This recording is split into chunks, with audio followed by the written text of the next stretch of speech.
Este é o Medicina Naturista, um programa que vai ajudar você a entender melhor como podemos obter a cura de doenças através dos alimentos e também a fazer com que você compreenda mais a força da natureza.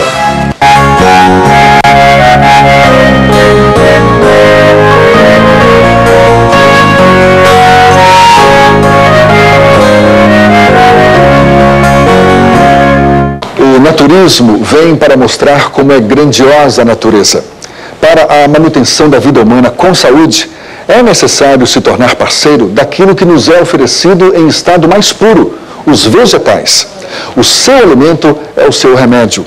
Quando o homem de hoje passa a aprender a se alimentar corretamente e a entender sobre as leis da natureza, as doenças não o seguem mais. O naturismo age nas causas da doença, não nos sintomas.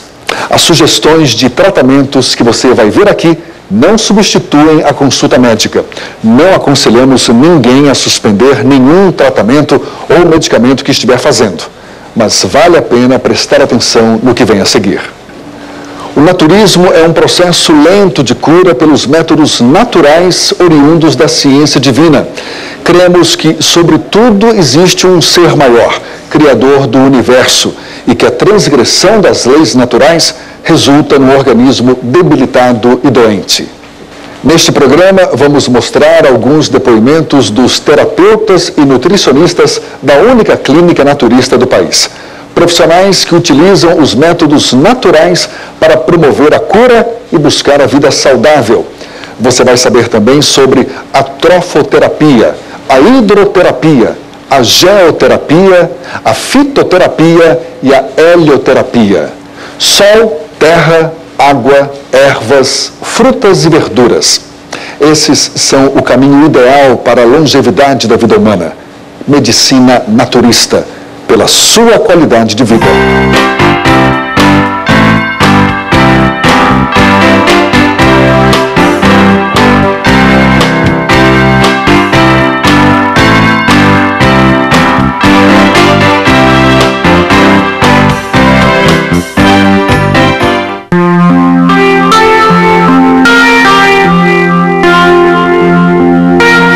A trofoterapia é o método utilizado pelo naturismo que emprega a alimentação correta da vida cotidiana como remédio. É na natureza que encontramos todos os elementos necessários para o bom funcionamento do organismo humano. O mundo hoje sofre de muitas enfermidades. E entre elas, aquelas que são chamadas crônico-degenerativas, que são doenças ligadas ao excesso de colesterol, ligadas à glicose, ao excesso de glicose, ligadas a muitas outras patologias que estão vinculadas à nutrição e alimentação. E nós sabemos que os remédios mais potencializados para isso são os próprios alimentos.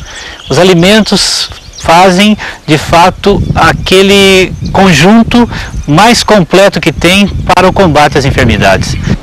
As pessoas devem ter hábitos alimentares saudáveis. Não é a quantidade de comida que nos alimenta o mais importante, e sim a qualidade. Você sabia que a gordura ou lipídio também pode ser encontrado em todos os vegetais? Os vegetais oleaginosos são aqueles que têm elevadas concentrações de gordura. São eles amendoim, azeitona, coco, girassol, gergelim, castanha do Pará, noz, castanha de caju, amêndoa, avelã, algodão, soja, abacate, buriti e muitos outros. Mas atenção, os alimentos que contêm alto teor de gordura são ótimas fontes de energia e vitaminas lipossolúveis, portanto, devem ser ingeridos com o devido cuidado. O óleo de cozinha, quando vai para a frigideira, está saturado de moléculas de carbono não utilizáveis pelo organismo. A alta temperatura produz substâncias tóxicas, cujo efeito pode ser sentido pelos aparelhos digestivo, circulatório e respiratório. É recomendado o uso de óleo natural não refinado. Na folha verde está o segredo fisiológico da vida. A folha contém vitaminas, sais minerais e proteínas, além de sucos curativos e os efeitos das radiações solares absolutamente necessários para o bom funcionamento do corpo humano. Lembre-se, o homem não vive do que come, mas somente do que digere, do que o corpo assimila. Para o adulto, o ideal é se alimentar 3 vezes ao dia.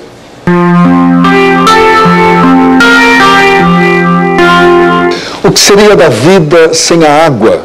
Em sua transparência clara e límpida, saboreamos diversas sensações e percebemos o grande poder de purificação quando dissolve e elimina as impurezas que temos no organismo.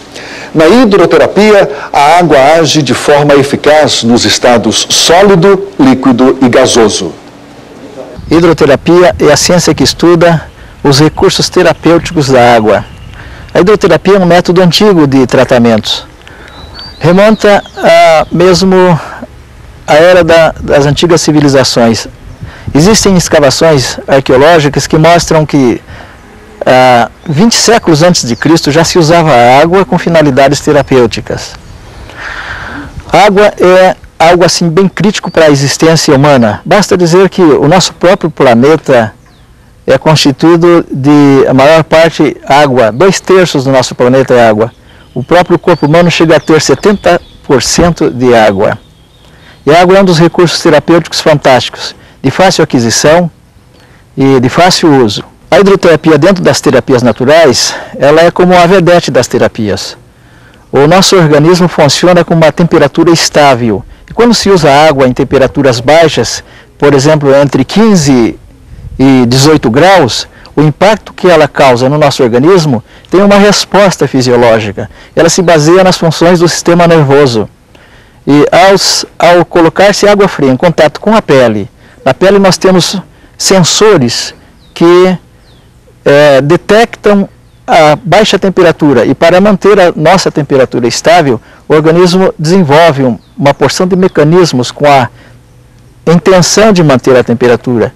E essas respostas fisiológicas têm a tendência de gerar crises curativas, de normalizar as funções do nosso organismo. A terapia que faz uso da água provoca efeitos térmicos quando são produzidos por variações acima ou abaixo do corpo humano, efeitos mecânicos quando produzidos pelo impacto da água sobre a pele e efeitos químicos quando da utilização da água como bebida ou irrigação intestinal. Os banhos fazem com que o abdômen fique imerso sob a água, produzindo uma reação entre o frio externo e o calor proveniente do corpo. O banho vital é considerado um dos mais eficazes na terapia através da água.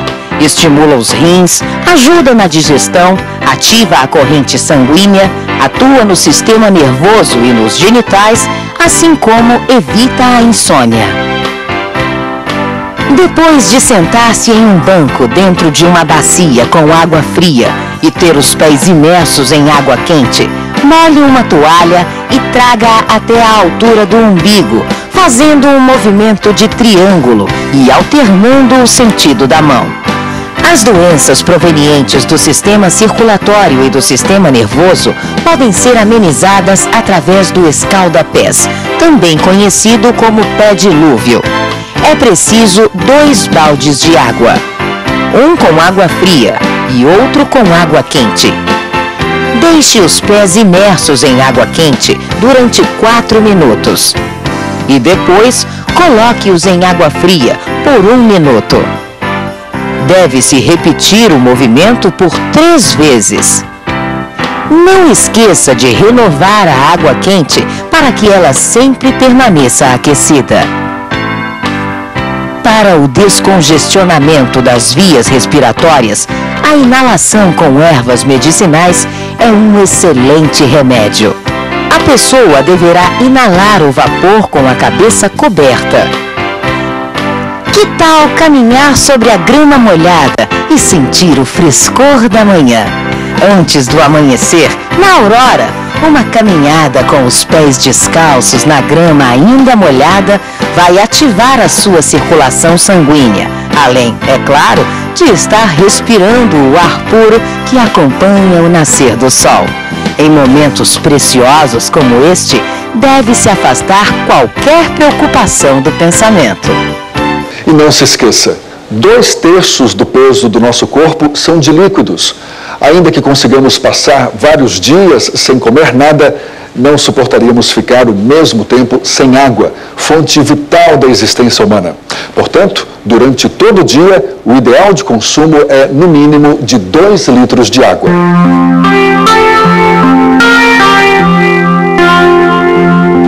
A geoterapia vem para fazer uso daquilo que a humanidade mais e mais está desprezando: a terra. A terra, que guarda elementos líquidos, tem a capacidade de absorver as substâncias venenosas e tóxicas, tornando-se um poderoso cicatrizante. A argila tira a inflamação, puxa para fora o material morto de abscessos e ulcerações e também extrai as impurezas do organismo, atuando como medicamento nas dores de cabeça, nas inflamações, inchaços e intoxicações. Veja o que diz o terapeuta naturista da Clínica Oásis Paranaense. Entre as terapias, nós temos a geoterapia. É o tratamento natural feito através da terra. É uma antiguíssima ciência e não uma nova cultura. Jesus já usou o barro há 2000 anos atrás para curar um cego, deixando exemplo para nós usarmos o barro. Por que nós usamos o barro? Porque o barro tem um poder de absorção. Ele absorve a matéria mórbida e transmite radioatividade. Não essa radioatividade que destrói células, mas uma radioatividade de acordo com a natureza. E nós aplicamos uma compressa de barro na mama de uma mulher com câncer, sem que tenha fístula. 2 horas depois sai cheia de pus.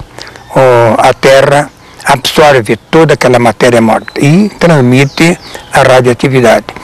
Nós colocamos, por exemplo, uma dor de cabeça, nós aplicamos o barro na cabeça. Uma ferida aberta, nós colocamos esta terra ou argila nessa ferida aberta, sem entrepano, sem nada. E nunca houve uma infecção, porque a terra é antibacteriana. A bactéria não vive numa terra virgem, numa terra limpa. Então, tem o poder de absorver toda aquela matéria mórbida de uma ferida e em poucos dias a ferida vai limpando e tomando um novo aspecto para a cicatrização. A argila medicinal é encontrada em solos não contaminados e sem raízes vegetais a cerca de 50 centímetros de profundidade. Rica em sais minerais como silício, ferro, magnésio, potássio, cálcio, dentre outros, a terra de uso terapêutico tem uma ação antibacteriana que a torna curativa e isenta de todos os micróbios. Depois de colher a terra do solo, estenda-a sobre uma superfície limpa e deixe-a tomar sol e sereno para que seque completamente. Com um martelo ou um pilão de madeira, moa-a bem e passe-a em uma peneira fina. Está pronta para ser utilizada. Você pode guardá-la em um frasco de madeira ou vidro. Para a compressa lombo-ventral é preciso forrar a cama com um plástico. Colocar um lençol sobre o plástico. Sobre o lençol, um cobertor atravessado na cama. Sobre esse cobertor, 2 folhas grandes de papel. E sobre o papel, um pano grande para envolver o paciente. Espalhe o barro nesse pano, formando uma camada de 1 centímetro de espessura.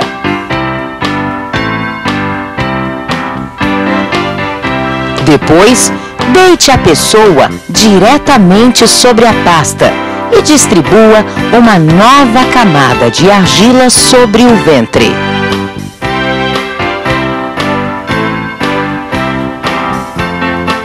Envolva-a com um pano, as folhas de papel e o cobertor.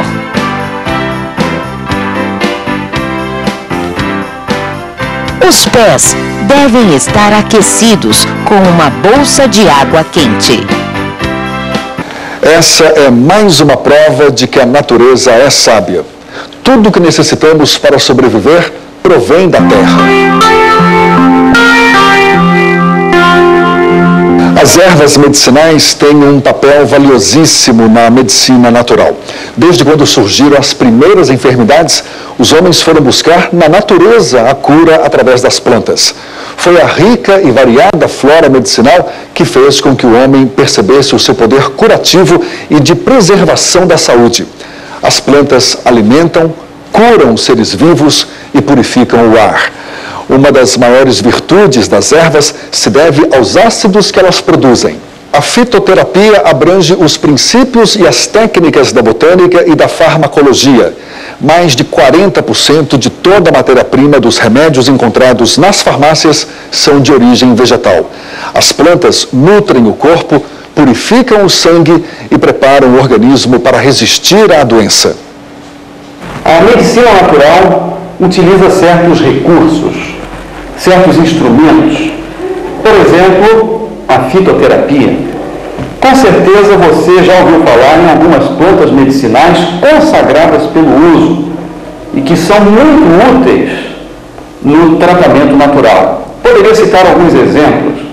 A espinheira santa vem sendo usada com muita eficiência no tratamento das gastrites, das úlceras gastroduodenais, na hipercloridria, que é o aumento da acidez no estômago. Também poderíamos mencionar a título de exemplo a sete sangrias, que é uma planta que pode ser usada vantajosamente no tratamento da pressão alta, juntamente com uma outra planta que é o broto da imbaúba. Ainda poderíamos mencionar a cavalinha, a famosa cavalinha, que é muito empregada no tratamento da prostatite ou da hipertrofia prostática, o aumento da próstata no homem. Nós não queremos com isso dizer que esses tratamentos possam substituir os tratamentos convencionais. Não. São tratamentos que vão se somar, que vão se agregar, são medicinas complementares e que, sem dúvida alguma, vão auxiliar a medicina oficial a alcançar o grande objetivo da medicina, que é reaver a saúde, melhorar a qualidade de vida do ser humano. Há outros instrumentos além da fitoterapia. Os chás podem ser preparados de diversas formas, mas lembre-se de separar as flores, folhas e partes mais tenras das cascas, talos e raízes. Como são mais duras, devem ser cozidas à parte. Toda a erva colhida deve secar à sombra. Os chás são utilizados tanto para fins medicinais quanto como bebidas quentes ou frias. Os tratamentos baseados na ingestão de chás devem durar de 5 a 10 dias e para reiniciar deve-se haver uma pausa de 10 dias. Os chás também podem ser destinados ao uso externo, como em banhos, compressas, inalações e gargarejos. E lembre-se, na medicina natural, vários fatores vão contribuir para o restabelecimento da saúde. O estado psicológico do paciente, o histórico clínico, as condições do ambiente em que vive, nada disso deve ser desprezado.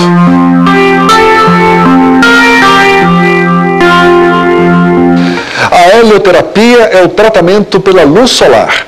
O astro-sol irradia uma incalculável energia que é responsável por toda a vida na Terra. Os banhos de sol permitem que todos os membros e órgãos do ser humano se beneficiem.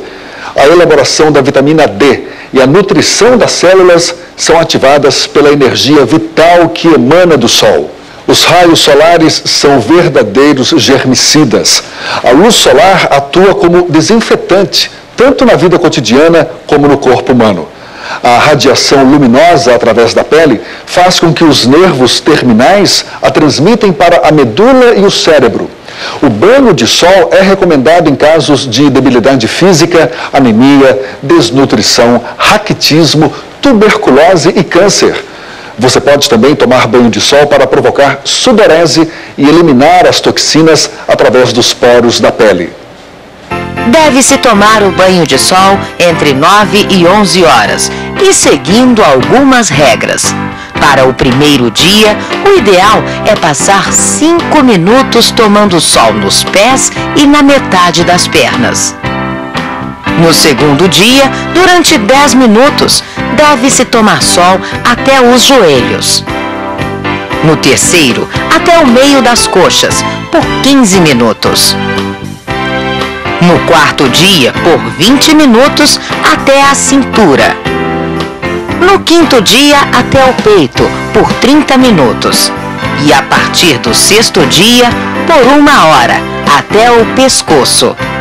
Não é necessário tomar mais que 1 hora de sol por dia. Perceba que há um crescente na exposição do sol e nas partes do corpo. A cabeça deverá estar sempre à sombra. Após o sol, passa-se um pano molhado ou toma-se uma chuveirada fria nas partes que foram expostas. Você pode também tomar banho de sol para provocar sudorese e eliminar as toxinas através dos poros da pele. No banho sudorífico, fica-se ao sol com o corpo e membros envolvidos em um lençol, até suar bastante. Este banho também pode ser feito com a substituição do lençol por folhas de bananeira ou couve. A vitalidade que o organismo irá ganhar é ativada ainda mais através das folhas verdes. A helioterapia é muito importante para a elaboração da vitamina D e fortalece as nossas defesas orgânicas. O uso da água acompanha o método da terapia do sol. É importante notar como todas as terapias têm relação entre si. Esta é a fórmula para o equilíbrio completo do bom funcionamento do corpo humano. Bem, pessoal, chegamos ao final. Espero que este vídeo tenha mostrado o quanto é importante a natureza para nossas vidas. Cuide bem da natureza. Ela é a mãe de todos nós.